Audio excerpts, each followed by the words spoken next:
Greek लोग मानते हैं कि उनके 12 गॉड्स हैं, जिसमें से ये 3 सबसे ज्यादा पावरफुल गॉड्स की स्टोरी है। उन सब गॉड्स में से एक का नाम जूस है, जो कि किंग ऑफ गॉड्स है, यानी वो गॉड्स का किंग है। और किंग होने के साथ साथ वो स्काई और स्टॉर्म का भी गॉड है। जबकि दूसरी तरफ पोसाइडन सी और अर्थ का गॉड है। और तीसरा ताकतवर गॉड पोसाइडन का भाई है, जो अंडरवर्ल्ड यानी हेल और डेथ का गॉड है। यहाँ हमें पता चलता है कि जूस ने सब गॉड्स के लिए कुछ रूल्स बनाए हुए हैं, जिसमें कोई भी गॉड दूसरे गॉड की पावर नहीं लेगा और ना ही लेने की कोशिश करेगा। लेकिन मूवी के स्टार्ट में हमें पता चलता है कि जूस की कुछ पावर्स चोरी हो गई हैं, जिसकी वजह से वो जब भी दुनिया में तूफान भेजता है तो उसमें लाइटनिंग नहीं होती, यानी उसमें बिजली नहीं चमकती। और उसे शक है कि पोसाइडन का बेटा पर्सी, जो कि इस मूवी का मेन कैरेक्टर है, उसी ने जूस की ये पावर चोरी की है। लेकिन पोसाइडन जूस को समझा रहा था कि अभी पर्सी अपने बारे में ये नहीं जानता कि वो एक डेमी गॉड है, यानी एक गॉड का बेटा है। वो उससे कहता है कि जब वो अपने बारे में ही नहीं जानता तो वो कोई चोरी कैसे कर सकता है। लेकिन जूस पोसाइडन की कोई भी बात सुनने को तैयार नहीं था। वो उससे कहता है कि अगर 14 दिन के अंदर मुझे मेरा लाइटनिंग बोल्ट वापस ना मिला तो माउंट ओलंपस पर, जहाँ पर गॉड्स रहते हैं, वहाँ पर एक वॉर होगी। और अब यहीं से सीन पर्सी पर शिफ्ट होते हैं, जो कि अर्थ पर रहता था। इस वक्त हमें वो पानी के नीचे दिखाया जा रहा है, जिसके पास एबिलिटी है कि वो काफी देर तक पानी में अपने सांस को रोक सकता है। और साथ ही हमें ये भी पता चलता है कि पर्सी किसी बीमारी की वजह से इंग्लिश नहीं पढ़ सकता। अब हम पर्सी को एक ग्रीक म्यूजियम में देखते हैं, जहां उसे स्कूल की तरफ से लाया गया था। और वो ग्रीक ना जानने के बावजूद भी अपने प्रोफेसर के कहने पर बहुत आसानी से वहां पर ग्रीक पढ़ लेता है। और ये देखकर पर्सी की दूसरी टीचर काफी हैरान हुई थी और वो उसे अपने पीछे पीछे आने को कहती हैं, जहां पर वो उसे खाली रूम में ले आई थी। वहां जाने पर पर्सी बहुत ज्यादा हैरान था ये देखकर कि उसकी टीचर एक ऊंची जगह पर खड़ी हुई थी और अचानक वो एक अजीब क्रिएचर में चेंज होते हुए पर्सी पर अटैक कर देती हैं। वो पर्सी को मारते हुए उससे पूछ रही थी कि बताओ बोल्ट कहाँ है, जबकि पर्सी उस बारे में कुछ भी नहीं जानता था। और हमें पता चलता है कि इस क्रिएचर को जूस ने भेजा है, जिसका लाइटनिंग बोल्ट चोरी हो गया है। और अब जब वो क्रिएचर पर्सी को मार रही थी तो यहाँ पर पर्सी का फ्रेंड आता है, जो कि गॉड्स की तरफ से पर्सी का गार्ड था। पर्सी के उस गार्ड के साथ यहाँ पर प्रोफेसर भी आए थे और वो उससे पूछते हैं कि ये क्रिएचर तुम्हें क्या कह रही थी। और पर्सी उनको बताता है कि वो किसी बोल्ट के बारे में पूछ रही थी। और यहाँ प्रोफेसर जान गए थे कि अब पर्सी की सच्चाई लोगों के सामने आ गई है कि असल में वो डेमी गॉड है, ये नहीं वो एक गॉड का बेटा है। प्रोफेसर पर्सी के गार्ड से कहता है कि तुम पर्सी और पर्सी की मॉम को लेकर उस आइलैंड चले जाओ जो डेमी गॉड्स के लिए है। और अब वो गार्ड ऐसा ही करता है। और रास्ते में हम देखते हैं कि पर्सी की मॉम कार ड्राइव कर रही थी, जबकि उनकी कार के सामने एक क्रिएचर आने की वजह से उनकी कार आउट ऑफ कंट्रोल हो गई थी। उनकी कार का एक्सीडेंट हो जाता है और उनकी कार उलट जाती है, जिसमें से अब उनका बाहर निकलना मुश्किल हो रहा था। और तब पर्सी का गार्ड अपनी निचली बॉडी को एक एनिमल की बॉडी में चेंज करते हुए अपने फुट से कार की विंडोज तोड़कर वो लोग बाहर निकलते हैं। और अब वो लोग भागकर उस कैंप में आ जाते हैं, जो कि डेमी गॉड्स के लिए बनाया गया था। वहाँ आने पर पर्सी और उसका गार्ड तो इसीलिए उसके अंदर चले गए थे, लेकिन पर्सी की मॉम, जो कि एक इंसान थी, उनको उस कैंप के बाहर एक इनविजिबल शील्ड ने आने से रोक दिया था। पर्सी की मॉम उसके अंदर तो नहीं आ सकी थी, लेकिन बाहर से एक मॉन्स्टर ने उनको पकड़ लिया था। और अब अपनी मॉम को बचाने के लिए पर्सी और उसका गार्ड लड़ने का डिसाइड करते हैं। और अब पर्सी अपने प्रोफेसर का दिया हुआ एक पेन निकालता है, जिसको क्लिक करने पर वो स्वॉर्ड में चेंज हो गया था। लेकिन उसी दौरान उस मॉन्स्टर ने पर्सी की मॉम को जलाकर राख कर दिया था, जिसे देखकर पर्सी को बहुत ज्यादा गुस्सा आता है और वो अपनी तलवार से उस पर वार करता है। लेकिन वो मॉन्स्टर बहुत बड़ा था और वो एक ही वार में पर्सी को दूर फेंक देता है और खुद दोबारा उस पर अटैक करने के लिए टक्कर मारने वाले अंदाज में उसके करीब आता है। लेकिन पर्सी जल्दी से नीचे हो जाता है, जबकि ड्रैगन का एक हॉर्न ट्री के अंदर फंसकर टूट गया था। और इसी चीज का फायदा उठाते हुए पर्सी उसी ड्रैगन का हॉर्न निकाल कर ही उसे मार देता है। और ये सब करने के बाद पर्सी अब बेहोश हो चुका था और पर्सी की आंख खुलने पर वो अपने आप को कैंप के अंदर पाता है। और पर्सी का गॉड पर्सी को इस कैंप का टूर करने के लिए ले जाता है, जहाँ उसे बताया जाता है कि वो पोसाइडन का बेटा है, जबकि ग्रूवर उसका सिर्फ दोस्त नहीं है बल्कि उसका गार्ड भी है, जैसा कि मैंने आपको पहले बताया था। यहाँ पर उसकी मुलाकात अपने प्रोफेसर से भी होती है, जिसने उसे पेन दिया था और पर्सी को पता चलता है कि वो एक चायरॉन है, यानी उनकी ऊपर वाली बॉडी बिल्कुल इंसानों जैसी है और नीचे से वो एक हॉर्स है। अब वो चायरॉन प्रोफेसर जो कि इस कैंप के एक तरह के कैप्टन हैं, वो सभी डेमीगॉड से कहते हैं कि हमें पर्सी का वेलकम करना है और उसके वेलकम के लिए पहले कुछ गेम्स प्लान की जाती हैं, जहां एक गेम के लिए 2 टीम्स बनाई गई थी, एक रेड टीम थी और एक ब्लू टीम। रेड टीम को डेमीगॉडेस एनाबेथ लीड कर रही थी, जबकि दूसरी टीम को एक डेमीगॉड ल्यूक लीड कर रहा था, जिसमें पर्सी भी शामिल हो गया था। वो लोग स्वॉर्ड से लड़ रहे थे, जो कि पर्सी को बिल्कुल भी चलानी नहीं आती थी, इसीलिए पर्सी हार रहा था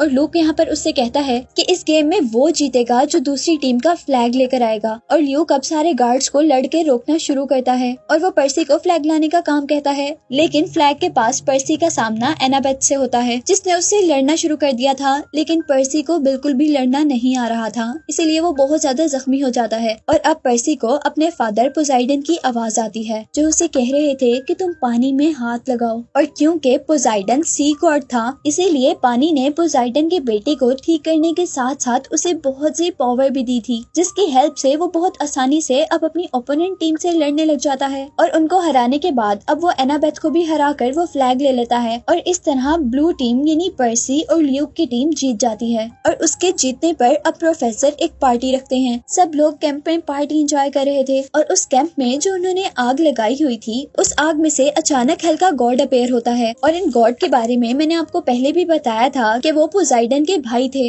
यानी वो पर्सी के अंकल थे और वो उसे कह रहे थे कि तुम्हारी मॉम अभी भी जिंदा है और हमारे पास है, जैसे ही तुम बोल्ट वापस कर दोगे तो हम तुम्हारी मॉम को सही सलामत वापस कर देंगे। ये कहते ही वो गॉड तो गायब हो जाते हैं और पर्सी जल्दी से प्रोफेसर के पास जाता है और उसे कहता है कि मुझे अपनी मॉम को बचाना है। और प्रोफेसर उसे कहते हैं कि हाँ, ये हम काम कर सकते हैं, लेकिन इस काम के लिए हमें गॉड ज़ूस के पास जाकर उन्हें इस बात का यकीन दिलाना होगा कि तुमने कुछ भी चोरी नहीं किया और वो लाइट बोल्ट भी तुम्हारे पास नहीं है। कुछ देर के लिए तो वो प्रोफेसर की बात पर हाँ कर देता है, क्योंकि उसे लग रहा था कि अगर वो प्रोफेसर के साथ कुछ और कहेगा तो वो उनकी बात नहीं मानेंगे। और फिर रात होने पर वो अकेला अपनी मॉम को बचाने के लिए निकल रहा था कि तभी पर्सी का गार्ड, जिसका नाम ग्रूवर है, वो उसके पीछे आता है। पर्सी उसे मना करता है कि तुम मेरे पीछे नहीं आओ, मैं अकेला ही जाऊंगा। पर ग्रूवर उसे कहता है कि पोसाइडन गॉड ने मुझे तुम्हारा गार्ड रखा है और तुम मेरे बगैर कहीं पर भी नहीं जा सकते। इतने में ही यहाँ पर अब एनाबेथ आ जाती है, जो कि पर्सी को कह रही थी कि मैं एक बहुत अच्छी फाइटर हूँ, मैं तुम्हारे बहुत काम आ सकती हूँ। और अब पर्सी उन दोनों को बताता है कि हमें अंडरवर्ल्ड यानी हेल जाना है, इस मूवी में दिखाया जाने वाले थर्ड गॉड के पास। लेकिन उन्हें ये नहीं पता था कि वो अंडरवर्ल्ड कैसे जाएंगे। और एनाबेथ उन्हें कहती है कि हमारी हेल्प ल्यूक कर सकता है और ल्यूक के पास जाने पर ल्यूक वाकई ही उनकी हेल्प करता है और उन्हें अंडरवर्ल्ड का मैप देता है। ल्यूक उन्हें सिर्फ मैप ही नहीं देता, बल्कि उसने पर्सी को एक खास शूज दिए थे जो कि उड़ने की एबिलिटी रखते थे और उसी के साथ ल्यूक उसे एक शील्ड भी देता है। ये शील्ड ल्यूक ने उसे क्यों दी थी, ये बात हमें आगे पता चलेगी। अब ल्यूक उन्हें ये भी बताता है कि इस मैप की हेल्प से तुम लोग उस अंडरवर्ल्ड के अंदर तो जा सकते हो, लेकिन बाहर आने के लिए तुम्हें एक खास स्टोन की जरूरत होगी, यानी जिसको भी अंडरवर्ल्ड से बाहर आना होगा उनको वो स्टोन चाहिए होगा। अब तुम लोग 3 हो तो तुम लोगों को 3 स्टोन चाहिए होंगे। और उनके पूछने पर वो बताता है कि ये मैप तुम्हें स्टोन का रास्ता भी बताएगा। और हम देखते हैं कि वो लोग मैप की हेल्प से पहला स्टोन लेने के लिए एक घर के अंदर आते हैं। उस घर के अंदर जाने पर उन लोगों को वहाँ पर बहुत से स्टेचूज दिखे थे और साथ ही एनाबेथ को वहाँ पर बहुत से कॉइन्स भी मिलते हैं, जो कि एक तरह की डेमीगॉड्स की दुनिया की मनी थी। और एनाबेथ उस मनी को पर्सी को दे देती है, क्योंकि आगे उन्हें इस मनी की जरूरत पड़ने वाली थी।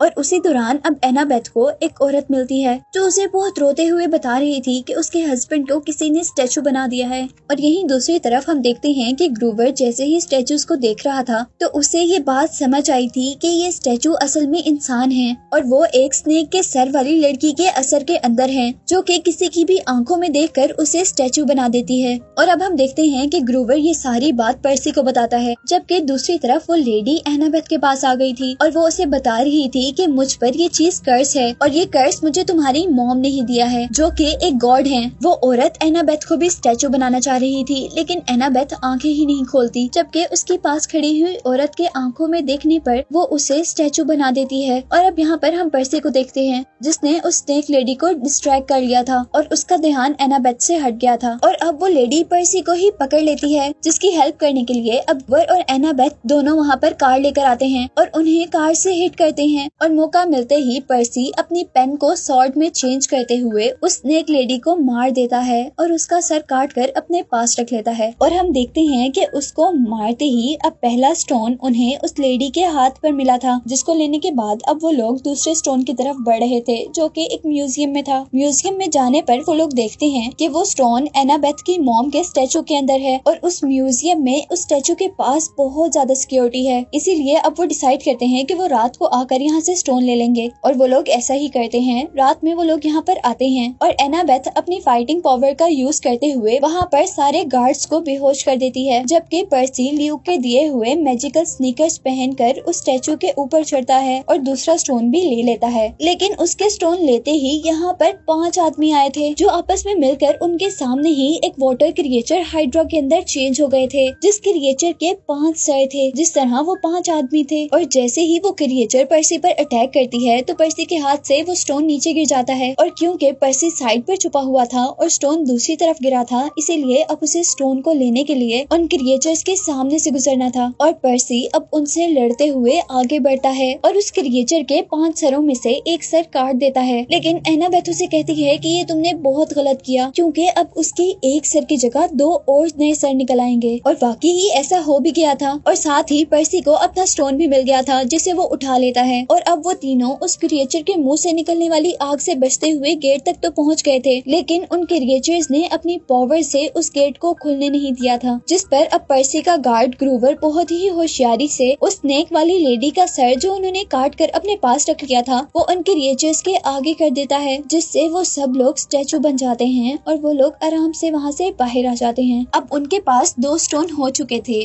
और उन्हें एक स्टोन ढूंढकर अंडरवर्ल्ड जाना था अपनी सच्चाई प्रूव करने के लिए, क्योंकि मूवी के स्टार्ट में हमें बताया गया था कि उनके पास सिर्फ 14 दिन थे, नहीं तो 14 दिन के बाद माउंट ओलंपस में गॉड्स की लड़ाई होने वाली थी, जिसमें से 9 दिन तो ऑलरेडी गुजर चुके थे। और यहाँ मैप से उन्हें पता चलता है कि तीसरा स्टोन उन्हें एक होटल से मिलेगा और ये होटल असल में एक होटल नहीं था, बल्कि ये होटल एक ट्रैप की तरह था, जहाँ पर जाते ही उन तीनों को कुछ केक्स खिलाए जाते हैं और उन केक्स के खाने से वो लोग ये भूल गए थे कि वो लोग यहाँ क्या करने आए हैं, बल्कि वो यहाँ पर बाकी सब की तरह पार्टी करने लगे थे। और अब हम देखते हैं कि पार्टी करते करते पर्सी को पोसाइडन की यानी उसके फादर की आवाज आती है, जो उसे कह रहे थे कि तुम यहाँ जो करने आए थे वो करो। और उनकी बात से वो होश में आ जाता है और साथ ही वो अपने साथियों के पास जाकर उन्हें भी होश में लेकर आता है। और यहाँ पर वो तीसरा स्टोन भी ढूंढ लेते हैं और वो लोग जल्दी से यहाँ से बाहर निकलने की कोशिश करते हैं, पर उन्हें रास्ता नहीं मिलता, जिस पर ग्रूवर उस होटल के अंदर रखी हुई कार के अंदर बैठता है और अपने साथ पर्सी और एनाबेथ को भी बिठाकर उस होटल का दरवाजा तोड़ते हुए वहाँ से बाहर निकलता है।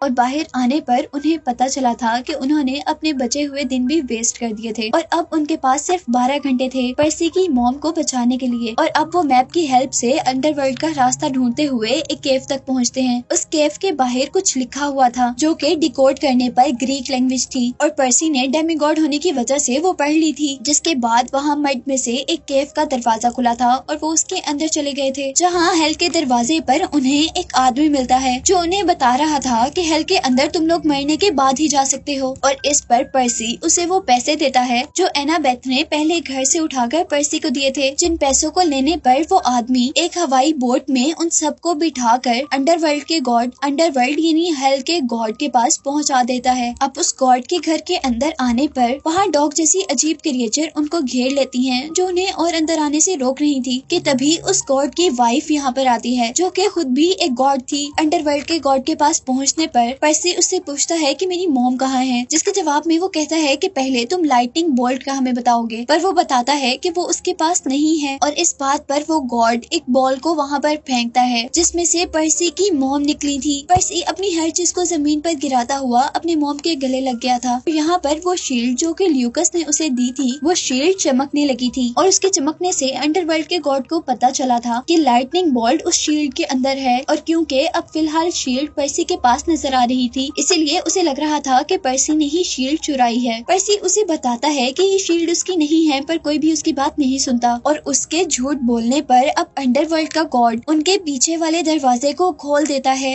जो कि हेल का दरवाजा था, और वो हेल उन सब लोगों को अपनी तरफ खींच रही थी। उन लोगों की बात नहीं सुनी जा रही थी कि तभी हम देखते हैं कि उस गॉड की वाइफ ही उस गॉड के हाथ से वो लाइटनिंग बोल्ट लेकर उसे दूर गिराती हैं। और पर्सी जैसे ही उससे पूछता है कि आपने हमारी हेल्प क्यों की, तो वो बताती है कि ये गॉड अच्छा नहीं है और उसे जबरदस्ती अंडरवर्ल्ड में रोका गया है, और अगर उसे ये बोल्ट मिल जाता तो वो दुनिया में तबाही फैला देता। वो गॉडेस उससे कहती है कि आप लोग जल्दी से यहाँ से चले जाएं। लेकिन जैसा हमें पहले पता है कि अंडरवर्ल्ड के अंदर आने का तो रास्ता था, लेकिन बाहर जाने के लिए उन्हें कुछ खास स्टोन्स की जरूरत होती है, और अब उनके पास 3 स्टोन थे जबकि वो लोग 4 थे, क्योंकि अब उनके साथ पर्सी की मॉम भी थी। वो गॉडेस पर्सी के गार्ड ग्रूवर को अपने पास रोक लेती हैं, और अब उन स्टोन्स का यूज करते हुए वो अंडरवर्ल्ड से निकलते हुए एक खास बिल्डिंग तक आते हैं, जहाँ से उन्हें ओलंपस यानी गॉड की दुनिया में जाने का रास्ता मिलना था। और यहाँ पर उन्हें ल्यूक मिलता है, जिसके बारे में हमें पता चल गया था कि असल में लाइटनिंग बोल्ट पर्सी ने नहीं बल्कि ल्यूक ने चुराया था। और पर्सी उससे पूछता है कि तुमने ऐसा क्यों किया था और वो लाइटनिंग बोल्ट मुझे क्यों दिया था, और ल्यूक इस बात का उसे जवाब देता है कि असल में वो गॉड्स की ताकतों से तंग आ गया है, इसीलिए उसने उनका लाइटनिंग बोल्ट चुरा लिया है ताकि गॉड्स के दरमियान में वॉर हो और वो सारे मर जाएं, जिसके बाद डेमी गॉड्स पावर में आएंगे।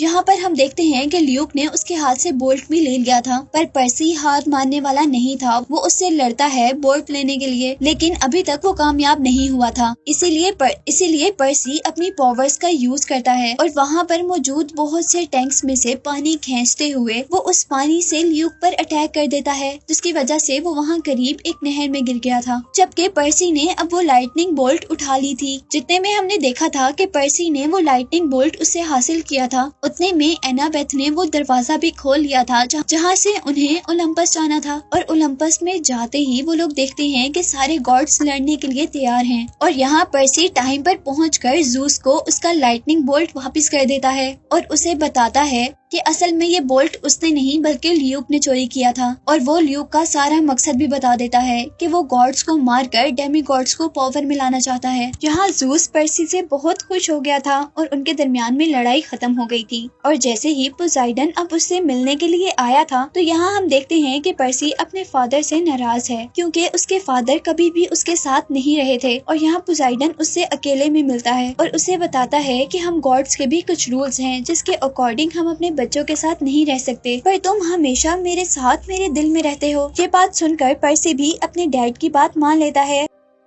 और नेक्स्ट सीन में अब हम पर्सी को उसकी मॉम के साथ देखते हैं, जो कि उन्हें डेमी गॉड के कैंप में छोड़ने आई थी। अंदर जाने पर हम पर्सी के साथ उसके गार्ड को भी देखते हैं, जिसका नाम ग्रूवर था, जिसे उसने ज़ूस से कहकर वहाँ से छुड़वाया था। और यहीं पर हम देखते हैं कि पर्सी और एनाबेथ पीसफुली अपने कैंप्स में हैं। और यहाँ एनाबेथ पर्सी को ट्रेनिंग दे रही थी, जिसके साथ इस मूवी के फर्स्ट पार्ट की एक्सप्लेनेशन तो कम्प्लीट हो गई है। और अब मैं आपको इस मूवी का सेकेंड पार्ट एक्सप्लेन करने वाली हूँ। और इस पार्ट के स्टार्ट में हमें मेन कैरेक्टर यानी पर्सी, एनाबेथ और ग्रूवर का बचपन दिखाया जा रहा है, जहां उनके साथ एक और बच्ची भी है। और हमें पता चला था कि वो गॉड ज़ूस की बेटी थी। वो सब लोग मिलकर अपने कैंप की तरफ भाग रहे थे, क्योंकि उनके पीछे ऐसी क्रिएचर्स लगी हुई थी जो कि डेमी गॉड्स को खाती थी। और यहाँ अब ज़ूस की बेटी को उन क्रिएचर्स पर गुस्सा आ जाता है। वो अपने फ्रेंड्स की जान बचाने के लिए खुद लड़ने का डिसाइड करती है और अपने फ्रेंड्स को कैंप के अंदर जाने का कहती है। और उनसे लड़ते लड़ते आखिर उन क्रिएचर्स ने ज़ूस की बेटी को मार दिया था। और ज़ूस को अपनी बेटी का ये सेक्रीफाइस बहुत पसंद आया था, और ज़ूस अपनी बेटी के इस खूबसूरत से सेक्रीफाइस को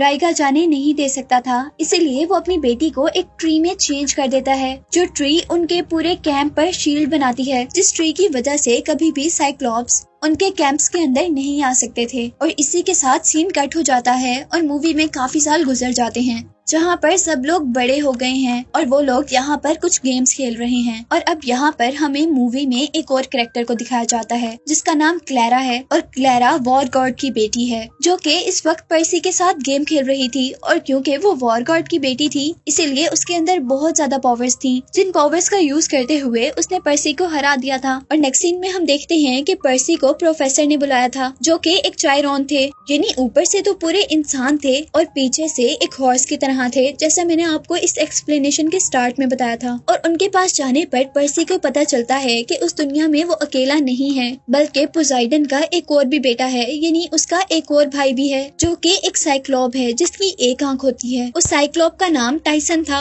और पर्सी टाइसन को देखकर बहुत ज्यादा खुश था। टाइसन के पास ऐसी पावर्स थी कि वो दूर से आने वाली चीजों को फील कर लेता था, जिस तरह अब खाना खाते हुए उसे फील हो रहा था कि उनके कैंप के अंदर एक रोबोटिक बुल आ रहा है। और कुछ ही सेकंड में हम देखते हैं कि वाकई एक बुल उनकी तरफ आ रहा था, जो कि उनकी कैंप की शील्ड को तोड़ते हुए उनके कैंप के अंदर आ गया था, जहां वो सब पर अटैक कर रहा था। लेकिन क्लेरा जो बहुत ज्यादा पावरफुल थी, अब वो उससे लड़ने के लिए आगे बढ़ी थी, लेकिन वो बुल उससे भी ज्यादा पावरफुल था और वो अपने मुंह से आग भी निकाल सकता था। इसीलिए वो क्लेरा को अपने ऊपर से पीछे गिराते हुए पर्सी पर अब अपने मुंह से फायर करने वाला था। और तभी पर्सी अपने प्रोफेसर का दिया हुआ पेन, जिसके चलाने में वो एक स्वॉर्ड में चेंज हो जाता है, उसके मुंह में डाल देता है और वो पेन उस बुल के अंदर जाकर स्वॉर्ड में चेंज हो गया था, जिसकी वजह से वो बुल पूरा का पूरा टूट गया था। और अब उसके मरते ही यहाँ पर ल्यूक आता है, जिसे देखकर पर्सी बहुत ज्यादा हैरान था, क्योंकि उसने पहले ल्यूक को मार दिया था। वो उससे पूछता है कि तुम तो मर गए थे। इस बात का तो वो पर्सी को कोई जवाब नहीं देता, लेकिन पर्सी से कहता है कि क्या तुम अभी भी मेरे मकसद में मेरी हेल्प करोगे। यानी वो अभी भी गॉड्स को हराकर डेमी गॉड्स को पावर में लाना चाहता था। वो कहता है कि अब मेरा साथ बहुत से डेमी गॉड्स भी दे रहे हैं, और साथ ही वो उससे पूछता है कि तुम्हें उस बात के बारे में तो पता होगा ना, जिसके बारे में प्रोफेसीज यानी पेशन गोई हुई भी है। और ये बात पर्सी को कंफ्यूज कर देती है कि ऐसी कौन सी बात है जो वो नहीं जानता।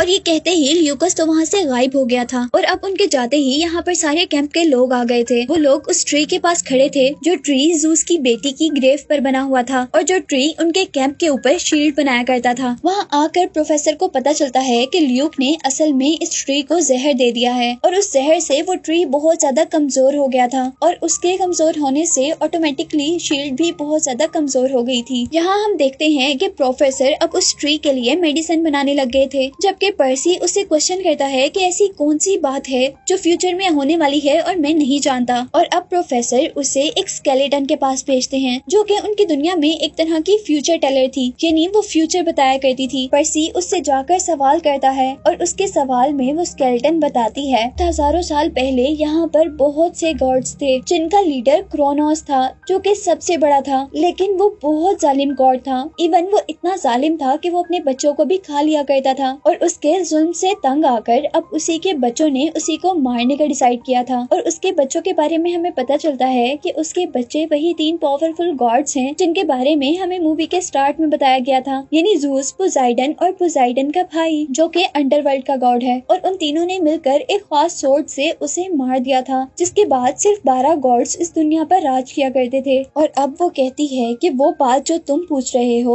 वो ये है कि क्रोनोस अब दोबारा वापस आएगा, जो ओलंपस यानी गॉड्स की दुनिया और दूसरी दुनिया से अपना बदला लेगा, जिसे अब ओलंपस में रहने वाले गॉड्स के बच्चे मारेंगे। लेकिन क्रोनोस को मारने से पहले उन गॉड्स के बच्चों यानी डेमी गॉड्स को आपस में भी लड़ना पड़ेगा। और वो कहती है कि जो जीत जाएगा वही क्रोनोस को हराएगा, और अगर वो डेमी गॉड अच्छा हुआ तो क्रोनोस को हराने के बाद वो इस दुनिया को आबाद कर देगा। लेकिन अगर वो डेमी गॉड बुरा हुआ तो क्रोनोस को हराने के बाद वो इस दुनिया को बर्बाद कर देगा। ये बात सुनकर पर्सी 1 मिनट के लिए डर गया था, क्योंकि उसे लग रहा था कि अब उसे ल्यूक से लड़ना पड़ेगा।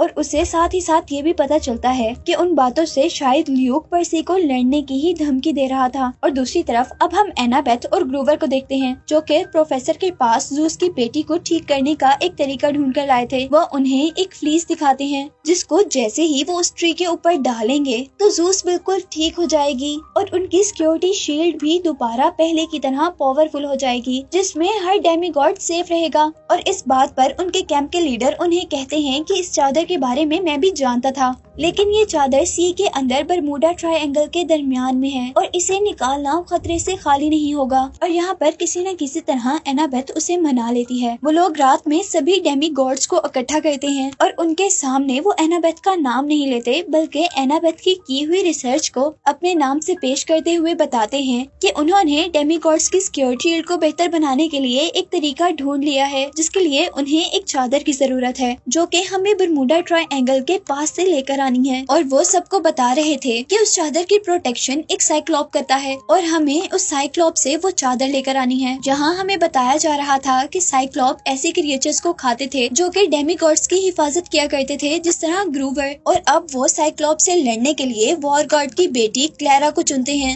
और उसी के साथ ग्रूवर की तरह के एक और आदमी को, जिनको साइक्लॉप खाया करते हैं, और वो आदमी एज अ ट्रैप उनके साथ जाएगा। क्लैरा का नाम सुनकर एनाबेथ का चेहरा एक मिनट के लिए उतर जाता है, लेकिन ग्रूवर यहाँ पर बहुत ज्यादा खुश था कि वो बच गया, क्योंकि वर्स्ट कंडीशन में ऐसा भी हो सकता था कि साइक्लॉप उसे ही खा लेता। और अब असल में उनके ट्राइब की तरफ से तो क्लैरा और दूसरे आदमी को वो चादर लेने के लिए भेजा जा रहा था। लेकिन यहाँ पर हम पर्सी और एनाबेथ को भी देखते हैं जो कि ग्रूवर को अपने साथ चलने पर मना रहे थे। वो उन्हें बता रहे थे कि उनका उस चादर को लाना कितना जरूरी था। और आखिर ग्रूवर भी मान जाता है और वो लोग आगे बढ़ते हैं, जहाँ हम देखते हैं कि अब टाइसन जो कि पर्सी का भाई है वो भी उनके साथ मिलने के लिए आ गया था। पर एनाबेथ उसे साथ लेकर जाने के लिए तैयार नहीं थी, क्योंकि पर्सी का भाई एक साइक्लॉप था जिन्होंने उसकी फ्रेंड को मारा था। लेकिन फिर वो सोचती है क्योंकि पर्सी का भाई यानी टाइसन भी एक साइक्लॉप है और हमें जिससे वो चादर लेनी है वो भी एक साइक्लॉप है, तो जरूर टाइसन हमारे काम आ सकता है। इसीलिए वो मान जाती है और कुछ देर के लिए उस पर अपना मैजिकल स्प्रे करते हुए उसे 2 आंखें दे देती है। और वो लोग अब अपने कैंप से बाहर निकलने के लिए एक टैक्सी बुलाते हैं। ये टैक्सी जादुई दुनिया की टैक्सी थी जिन्हें 3 बहनें चलाया करती थी। कार में बैठने पर अब वो लोग काफी खुश थे, लेकिन डर उन्हें वहाँ पर लगता है जब उनको पता चलता है कि उन तीनों बहनों के पास 2 आंखें ही नहीं है, बल्कि सिर्फ एक आंख है जिसको एक वक्त में सिर्फ एक ही बहन लगाकर देख सकती है। जिस बात से वो काफी ज्यादा डर गए थे। और अब कुछ करते हुए हम देखते हैं कि उनकी वो आंख आकर पर्सी के हाथ पर गिर जाती है। वो बहनें उन चारों को लेकर वॉशिंगटन तक आ गई थी, लेकिन उन्हें यहाँ आकर पता चला था कि उन चारों के पास अब ज्यादा पैसे नहीं हैं, इसीलिए वो वहीं पर उन्हें छोड़ देती हैं। और इसके बाद अब उन लोगों को पैदल ही सफर करना था, जहाँ पर हम देखते हैं कि ल्यूक और उसके साथी डेमीगॉड्स उन सब पर अटैक कर देते हैं। और यहाँ उन सबको डिस्ट्रैक्ट करते हुए ल्यूक के आदमी ग्रूवर को अपने साथ ले गए थे, क्योंकि ल्यूक उस साइक्लॉप को जिसके पास वो चादर है उसे ग्रूवर को देकर उसके बदले में वो चादर लेना चाहता था। और यहाँ पर वो लोग हेल्पलेस फील कर रहे थे, इसीलिए वो एक खास आदमी के पास जाते हैं जो कि पैसों के बदले डेमीगॉड्स की चीजें गॉड्स की दुनिया में भेजा करता था। उसके पास आकर पर्सी उस आदमी को ल्यूक का सारा प्लान बताता है और उसे रिक्वेस्ट करता है कि अगर वो ल्यूक की लोकेशन उन्हें ढूंढ दे तो वो लोग अपने फ्रेंड को बचाने के साथ साथ यहाँ सब लोगों को भी बचा लेंगे। और आखिर वो आदमी उन्हें ल्यूक की लोकेशन भी बता देता है और साथ ही उन्हें कुछ गैजेट्स भी देता है, जिसमें उसने पर्सी को एक ऐसी टेप दी थी जिसको अगर वो किसी चीज पर लगाता तो वो चीज गायब हो जाती।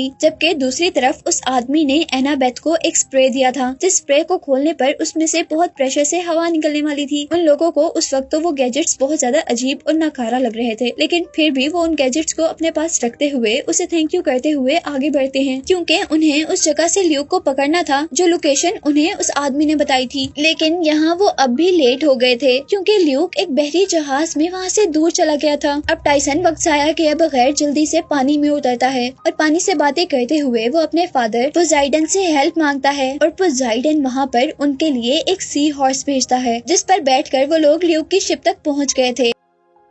और उनके बोट पर आने पर अब ल्यूक की एक रखी हुई क्रिएचर वेयरवुल्फ को उनके आने का पता चल गया था और यहाँ वो उन पर अटैक करने के लिए उनके पीछे पड़ गया था, जिससे बचते बचाते वो लोग भागते हुए गलत जगह पर आ गए थे, क्योंकि अब उनके सामने वहाँ ल्यूक था। और यहाँ पर अब पर्सी ल्यूक से ग्रूवर के बारे में क्वेश्चन करता है, जिस पर ल्यूक उसे कहता है कि उसे तो जहाँ होना चाहिए था वो तो वहीं पर है, यानी ल्यूक ने उसे उस साइक्लॉप के हवाले कर दिया था। और उसके बाद वो कहता है कि अब तो मेरे साथी उस साइक्लॉप से ग्रूवर के बदले में वो चादर लाने ही वाले होंगे। और अब ल्यूक उन्हें एक कॉफिन दिखाता है जिसके अंदर सबसे बड़े गॉड क्रोनस के टुकड़े थे और उसे ल्यूक उस चादर के बदले जिंदा करने वाला था। और ये बताने के बाद ल्यूक अब अपने साथियों को ऑर्डर देता है कि इन सब को जेल में बंद कर दिया जाए, जहाँ पर बैठे हुए उन तीनों के दिमाग में और कोई ख्याल नहीं था, सिर्फ ये था कि वो बाहर कैसे निकलेंगे। और यहाँ पर पर्सी को उस आदमी का दिया हुआ गैजेट याद आता है जो उसे नकारा लग रहा था। उसको याद आता है कि उस टेप के लगाने से हर चीज गायब हो जाएगी और वो सोचता है कि अगर वो इस जेल पर टेप लगा दे तो ये सलाखें भी गायब हो जाएंगी। और तभी वो नोटिस करता है कि उनका बैग तो जेल के बाहर है, लेकिन कम से कम उनकी आंखों के सामने था। और मसला अब ये था कि वो उस बैग को अपने करीब कैसे लाएंगे, जिस पर पर्सी को एक आइडिया आता है और वो अपनी पावर्स का यूज करते हुए बाहर समुद्र में एक तूफान ले आता है। उस तूफान की वजह से शिप हिलने लगती है और जैसे ही पर्सी का बैग गिरकर उनके करीब पहुंचता है तो बहुत तेजी से एनाबेथ उस बैग को पकड़ लेती है और वो लोग दरवाजे पर टेप लगाते हुए दरवाजे को गायब करके वहाँ से बाहर निकलते हैं। और उन लोगों का प्लान था कि वो लोग यहाँ से एक छोटी बोट की हेल्प से अपनी डेस्टिनी तक पहुँचेंगे, पर यहाँ पर लूक के आदमी उसे दोबारा देख लेते हैं और पर्सी अब एक स्कीम बनाता है। वो एनाबेथ और टाइसन को उतरकर वहाँ से छोटी बोट में जाने को कहता है, जबकि खुद वो ल्यूक के लोगों से लड़ने लगा था। और साथ ही उसने एनाबेथ और टाइसन की बोट के आगे पानी की दीवार बनाते हुए उनको ल्यूक के लोगों से प्रोटेक्ट भी किया हुआ था। और यहीं पर हम देखते हैं कि एनाबेथ भी वो स्प्रे निकालती है जो उसे उस आदमी ने दिया था। उस स्प्रे की हेल्प से वो अपने करीब हवा का प्रेशर तेज कर लेती है, जिससे उनकी छोटी बोट भी तेजी से आगे मूव हो रही थी। पर्सी जैसे ही देखता है कि वो लोग आगे मूव कर गए हैं तो वो भी पानी की एक वेव को ऊपर उठाते हुए उनके करीब बढ़ना शुरू कर देता है। पर यहाँ उसी वेव पर जिस पर पर्सी खड़ा हुआ था, ल्यूक भी उसके ऊपर ही खड़ा हो गया था और पर्सी अपने पावर्स का यूज करते हुए उसे पानी की हेल्प से ही दूर फेंक देता है और खुद उस छोटी बोट तक आ जाता है। और अब हम देखते हैं कि आगे जाने पर वो लोग बरमूडा ट्रायंगल के अंदर थे और उन्हें एक गेट से शार्क्स ने घेर लिया था। और कुछ ही देर में उनको रियलाइज हुआ था कि असल में ये शार्क्स नहीं है, बल्कि ये तो एक बहुत बड़ा मॉन्स्टर है। और ये जो बरमूडा ट्रायंगल है ये उस मॉन्स्टर का पेट है, जिसके अंदर जाने हम क्लैरी को भी देखते हैं जो उनसे पहले वो चादर लेने के लिए यहाँ पर आई थी, पर वो भी इस बरमूडा ट्रायंगल के अंदर अपने पूरी की पूरी शिप के साथ फंस गई थी। पर्सी अब जैसे ही उसकी शिप को देखता है तो उसे पता चलता है कि उसकी शिप एक वॉर शिप है और वो उसे कहता है कि हम इस शिप के फंक्शंस को यूज करते हुए इस क्रिएचर के पेट को फाड़ देंगे और फिर यहाँ से बाहर निकल जाएंगे। और फिर वो लोग ऐसा ही करते हैं। वो लोग उस शिप में मौजूद कैनन से उस ड्रैगन पर अटैक करते हैं और उसका पेट फाड़ते हुए वहाँ से बाहर निकल आते हैं। वहाँ से बाहर निकलने पर अब पर्सी को अपनी पावर्स की हेल्प से समुद्र पर कुछ लिखा हुआ नजर आया था, जिससे उसे उस आइलैंड का पता चल गया था जहाँ पर चादर थी। और फिर आखिर वो लोग आइलैंड पर पहुँच ही जाते हैं, जहाँ जाने पर वो रियलाइज करते हैं कि जैसे ये एक ज्वाइलैंड है जो कि अब तबाह हो चुका है। और फिर वो लोग एक ट्रेन पर बैठकर एक केव के अंदर आ जाते हैं, जहाँ उन्हें अपना साथी ग्रोवर दिखाई दिया था, जिसे ल्यूक ने यहाँ पर भेजा था। ग्रोवर बहुत ज्यादा होशियार था। उसने अपने आप को साइक्लोप से बचाने के लिए अपना हुलिया भी साइक्लोप जैसा बनाया हुआ था और अपने सर पर एक तीसरी आंख लगाई हुई थी, जिससे साइक्लोप को लग रहा था कि वो भी एक साइक्लोप है। इसीलिए उस बड़े से साइक्लोप ने ग्रोवर को खाया नहीं था, बल्कि वो उससे खाना पकाने का काम लिया करता था। और यहीं पर अब वो लोग देखते हैं कि वो चादर जिसकी तलाश में वो सब लोग यहाँ तक आए हैं वो उस बड़े साइक्लोप के शोल्डर पर है। और जैसे ही वो लोग उससे वो चादर लेने की कोशिश करते हैं तो उसे भी पता चल जाता है कि यहाँ पर डेमीगॉड्स हैं और इसीलिए वो सब पर अटैक कर देता है, जिस अटैक में टाइसन नीचे गिर जाता है। पर किसी न किसी तरह वो उसके शोल्डर से वो चादर लेकर वहाँ से बाहर निकलने की कोशिश कर रहे थे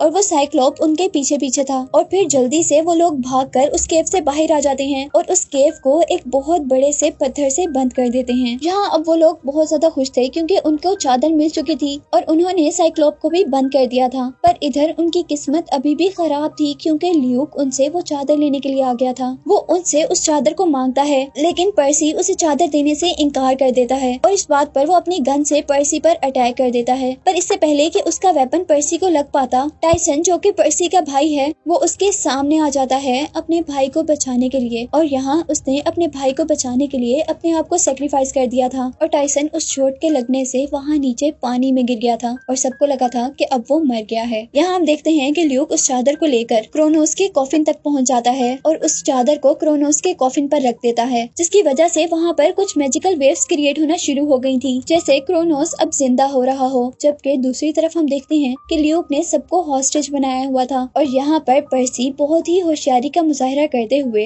अपने पेन को दबाता है और उसकी सॉर्ड खुलकर ग्रोवर का हाथ छुड़वा लेते हैं और फिर इस तरह वो सब लोग एक दूसरे को छुड़वा लेते हैं। जिसके बाद वो लोग ल्यूक और उसके साथी से लड़ने के लिए आगे बढ़े थे और अब जैसे ही ल्यूक पर्सी को मारने वाला था तो यहाँ पर एंट्री होती है टाइसन की, जिसे हमने पिछले सीन में देखा था कि वो तो मर गया, लेकिन ऐसा नहीं हुआ था क्योंकि तीर लगने के बाद वो पानी में गिर गया था और क्योंकि वो वाटर गॉड पोसाइडन का बेटा था, इसीलिए पानी ने उसे हील करने के साथ साथ उसे बहुत सी पावर्स भी दे दी थी। और यहाँ पर अपने भाई को देखकर पर्सी भी बहुत ज्यादा खुश हुआ था। और यहाँ जब तक वो मिल रहे थे, वहीं दूसरी तरफ हम देखते हैं कि वो बहुत बड़ा सा गॉड क्रोनोस अब बनना शुरू हो गया था और उसकी बॉडी के छोटे छोटे टुकड़े हवा में उड़कर एक साथ मिल रहे थे, जो कि कुछ ही सेकंड में पूरे के पूरे जुड़कर एक बहुत जायंट गॉड बन गया था। और उसके अब जिंदा होते ही ल्यूक उससे कहता है कि मैंने आपको जिंदा किया है। लेकिन यहाँ पर क्रोनोस को इससे कोई फर्क नहीं पड़ता और वो ल्यूक को ही खा जाता है, जो देखकर बाकी सब भी एकदम से डर गए थे। और यहाँ वो आगे बढ़कर सब पर अटैक करने लगा था। वो अपने बड़े से पाँव को सबको कुचलने वाला था, पर पर्सी बहुत ही होशियारी से उसके पाँव के नीचे से निकल जाता है, जबकि दूसरी तरफ क्रोनोस ने ग्रोवर को उठाकर खा लिया था। और यहाँ पर्सी अपनी स्वॉर्ड को ओपन करता है और उससे उसके पाँव पर अटैक करता है, जिससे उसका पाँव कट जाता है। और इस तरह उसके पाँव का हिस्सा लाइट में चेंज होता हुआ उसी कॉफिन में वापस जा रहा, जिस कॉफिन से वो निकला था। और यहाँ पर्सी को समझ आ गया था कि उसके पास जो स्वॉर्ड है वो कोई आम स्वॉर्ड नहीं है, बल्कि उसके फादर पोसाइडन ने भी पहले इसी स्वॉर्ड से क्रोनोस को मारा था। और यहाँ हम देखते हैं कि क्रोनोस भी उसके हाथ में ये स्वॉर्ड देखकर डर गया था और वो पर्सी पर जोर जोर से अटैक करने लगता है। लेकिन पर्सी भी हार नहीं मानता और वो इधर उधर से कभी उसका हाथ काटता है, कभी उसके बॉडी के दूसरे पार्ट्स पर अटैक करता है और आखिर फिर वो हिम्मत दिखाते हुए एक जंप करता है और क्रोनोस की बॉडी को दरमियान से काटता हुआ उसे दो पार्ट्स में डिवाइड कर देता है, जिससे अब क्रोनोस पूरा का पूरा खत्म हो गया था और रोशनी में चेंज होते हुए वापस अपने कॉफिन में बंद हो गया था। और यहाँ उसके कैद होते ही हम देखते हैं कि ग्रोवर और ल्यूक, जिसे इस मॉन्स्टर ने खाया था, वो दोनों बाहर गिर गए थे। और यहीं दूसरी तरफ जिस साइक्लोप से उन्होंने वो चादर ली थी, वो साइक्लोप भी अपने आप को छुड़वा कर उस केव में से बाहर निकल आया था। और हम देखते हैं कि ल्यूक जहाँ पर गिरा था वो बिल्कुल साइक्लोप के सामने गिरा था।